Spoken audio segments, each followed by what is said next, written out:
ఏమో పట్టుకపోతున్నాయింది. అన్నం తీసుకోపోతున్నాండి. ఎవరికి? మా వాళ్ళు ఉన్నారు అక్కడ. నిన్న జేసీబీ వచ్చి ఇల్లు గుల్ల కొట్టింది.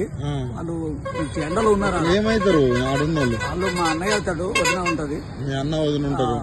ఎట్లనే మీ అన్న వదిన ఇల్లు పోయింది, ఏంది పరిస్థితి? అందుకనే వాళ్ళకి ఇప్పుడు ప్రజెంట్ అయితే అక్కడ ఎవరు లేరు కదా, అన్నం తీసుకుపోతున్నా. అక్కడ ఎవరు లేరు. ఇట్లా కూలుస్తే ఎట్లా ఇప్పుడు వాళ్ళకి ఇల్లు ఎట్లా? అది గవర్నమెంట్ ఏం ఆలోచిస్తుందో ఏం చేస్తుందో అది వాళ్ళకే తెలవాలి. ప్రజాపాలన అన్నారు, ప్రజాపాలన లెక్క నడుస్తలేదు ఇది. మరి అది రేవంత్ రెడ్డి గారికి తెలుస్తుందో తెలియట్లేదో గానీ మరి ఇక్కడ నాయకులు ఏమైనా చేస్తున్నారో మాకైతే అర్థం కావటం లేదు.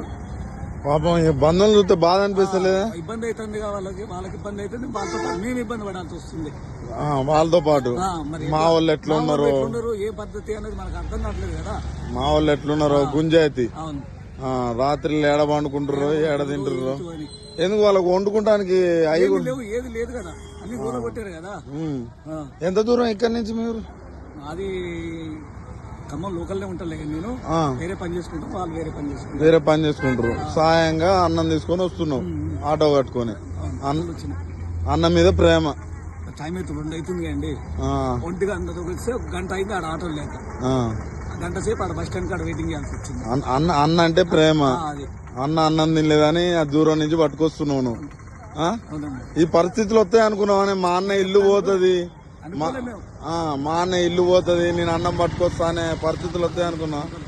ఎందుకే మరి ఒక 3 మంత్రులు ఉన్నారు, 3 మంత్రులు ఉన్నారు మా జిల్లాలో. మరి ఏం జరుగుతుందో ఏందో మరి వాళ్ళకే తెలవాలి. వాళ్ళు ఇప్పటికైనా ఆలోచించి చేస్తారా, న్యాయం చేస్తారా అనేది వాళ్ళ నిర్ణయం. కనీసం మరి నీ ఇంట్లో పెట్టుకో, తీసుకొని పోయి మీ వాళ్ళని తీసుకుపోతాం. ఏం చేస్తాం, వదిలిపెట్టాం కదా. గవర్నమెంట్ వదిలిపెట్టేది మేము వదిలిపెడతామా? మా వాళ్ళని మేము చూసుకుంటాం కదా. ఒక కడుపులో పుట్టిన వాళ్ళు. ఈ గవర్నమెంట్ ఇంత దారుణం ఏంది మరి? ఓట్లు అందరు అప్పుడు కాంగ్రెస్ కేసిరా? అందరు కాంగ్రెస్ కేసినాం మేము. మార్పు అన్నారు. ఏదో మార్పు చేస్తారంటే ఇదే మార్పు చేసిర్రు. ఇదే మార్పు ఎట్లుంది అగ్గిల పాలన? ఇప్పుడు కనపడుతుంది. ప్రతి నియోజకవర్గంలో ప్రతి ఎక్కడ ఇదే దౌర్జన్యం. ఇందిరమ్మ పాలన అన్నారు. ఇందిరమ్మ పాలన అంటే ఇందిరమ్మ ఇల్లు కొలగొడతారా? ఇందిరమ్మ ఇల్లు చాదుకోవాలి, ఇందిరమ్మ ఇల్లు చాదుకోవాలి. లేకుంటే ఉన్న వాటిని గవర్నమెంట్ భూమిలో పెట్టిన వాటిని కొలగొట్టి కబ్జాలు చేస్తున్నారు, మంత్రులే చేస్తున్నారు.